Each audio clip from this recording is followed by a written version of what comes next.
Umar ibn Khattab. Bagaimana cerita Umar bin Khattab? Umar bin Khattab diberikan Allah kemuliaan bukan pada harta, tapi pada tenaganya. Makanya orang tak berani baca Quran sebelum Umar bin Khattab masuk Islam. Dulu orang baca Quran diam aja, tak bersuara.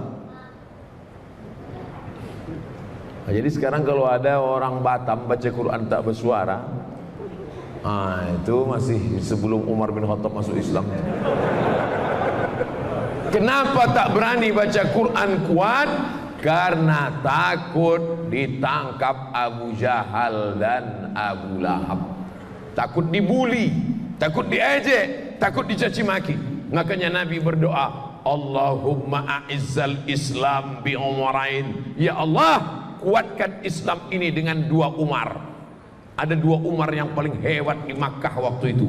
Satu Umar bin Khattab, satu lagi Umar bin Hisham. Satu Umar bin Khattab, satu lagi Umar bin Hisham. Umar bin Khattab semua kenal. Umar bin Hisham, siapa itu? Tapi kalau saya sebut nama kerennya, Umar bin Hisham Abu Jahal. Abu Jahal. Makanya kalau kenalan sama orang tanya nama baik-baik. Nama siapa? Umar bin Hisham. Nama keren? Abu Jahal. Nama siapa? Abdus Syams. Nama keren? Abu Hurairah. Nama siapa? Abdul Ka'bah. Nama keren? Abu Bakar Siddiq. Nama siapa? Abdul Uzza. Nama keren? Abu Lahab. Nama siapa? Abdul Somad. Nama keren? Ujian akhir semester. Saudara yang dimuliakan Allah Subhanahu wa taala. Nah, maka Nabi berdoa, Allahumma a'izzal Islam bi Umarain. Ya Allah, kuatkan Islam ini dengan 2 Umar. Kalau tak Umar bin Khattab, Umar bin Hisham. Kalau tak Umar bin Hisham, Umar bin Khattab. Akhirnya yang masuk Islam adalah Umar bin Khattab. Kenapa? Karena Umar bin Khattab pemenang gulat, juara bertahan setiap tahun. Setelah Umar bin Khattab masuk Islam, beranilah orang sholat berjamaah, beranilah orang membaca Quran, berani orang mengatakan aku Islam, karena ada backing yang luar biasa. Inilah pentingnya preman-preman nih taubat. Kalau tidak anak-anak muda takut. Mau kemana kok? Mau ke sana sebentar. Takut diganggu parkirnya, takut diganggu motornya. Tapi kalau sudah preman masuk Islam, tobat dia, hijrah dia. Mau kemana? Ngaji. Apa yang nanya? Pijak batang leher gua.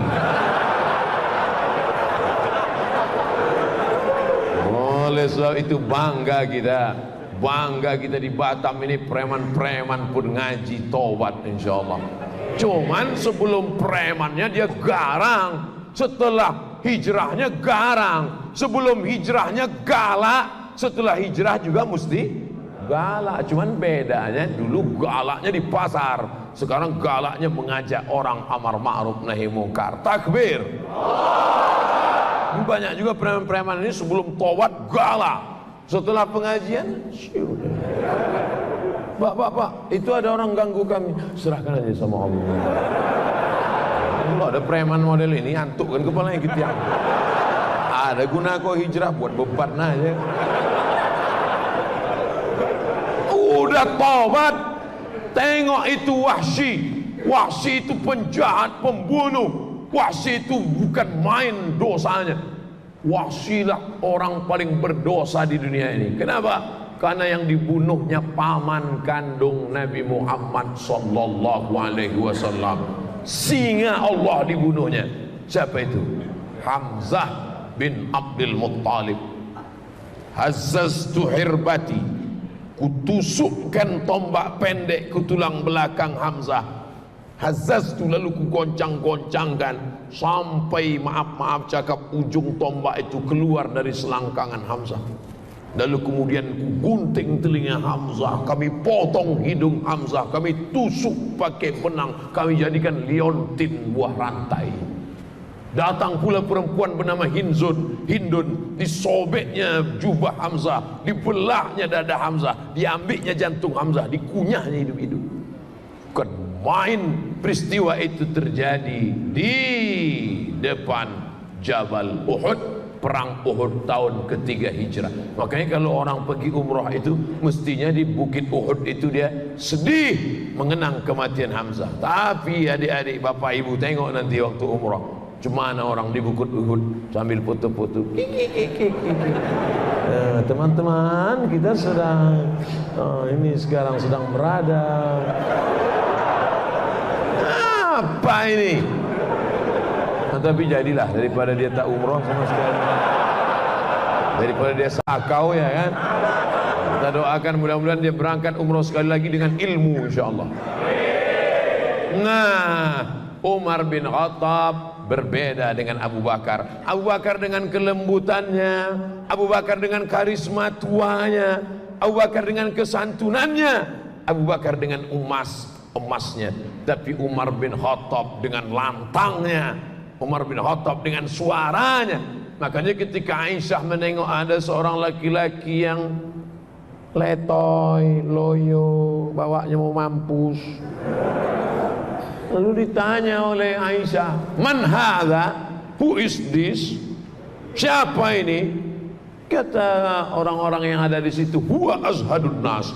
Inilah orang yang paling zuhud, inilah orang yang paling rendah hati, inilah orang yang paling tawadu. Karena Umar ibn Khattab azhadan nas. Umar bin Khattab orang paling zuhud, Umar bin Khattab orang yang paling rendah hati, Umar bin Khattab orang paling tawadu. Idza takallama asma, kalau bersuara, berkata-kata suaranya lantang. Wa idza masya asra, kalau berjalan langkahnya tegap. Wa idza daraba auja, kalau memukul pukulannya keras. Jadi preman kalau sudah tobat ngomongnya tetap kuat, tangannya tetap keras, kakinya tetap tegap, dan bicaranya tetap lantang, bukan letoy, loyo, lunglai, lesu, lemah, mati. Oleh sebab itu maka dia tetap lantang, tapi lantangnya menyuarakan amar ma'ruf nahi mungkar. Balik dari masjid, nampaknya anak-anak muda nongkrong-nongkrong di pos kamling. Anak muda, kenapa kalian tak ke masjid? Masjid. Gitu. Walaupun udah tua. Kadang banyak preman-premannya udah tua. Ke masjid lah. Bapak nggak bisa kuat lagi. Nanti ku tarik sedikit, putus tangga jantung ini. Saudara yang dimuliakan Allah Subhanahu wa taala, Umar bin Khattab sudah beramal, tapi rupanya Allah ingin mentakdirkan dia menjadi seorang syahid. Pada masa Umar bin Khattab lah Persia ditundukkan. Padahal waktu itu ada dua kerajaan besar. Satu kerajaan Rom. Di mana Rom itu sekarang? Romawi. Satu kerajaan Faris, Persia, Iran sekarang. Rom sekarang Romawi, Roma. Lalu kemudian apa yang terjadi saat itu? Berperang antara Roma dengan Persia. Makanya ada satu ayat, satu surat dalam Al-Quran, namanya surat Ar-Rum. Ghulibatir Rum. Roma kalah, dikalahkan oleh Persia. Tapi Allah beritahu tahu sama Nabi Muhammad SAW, nanti saatnya Persia akan kalah dan Roma akan menang.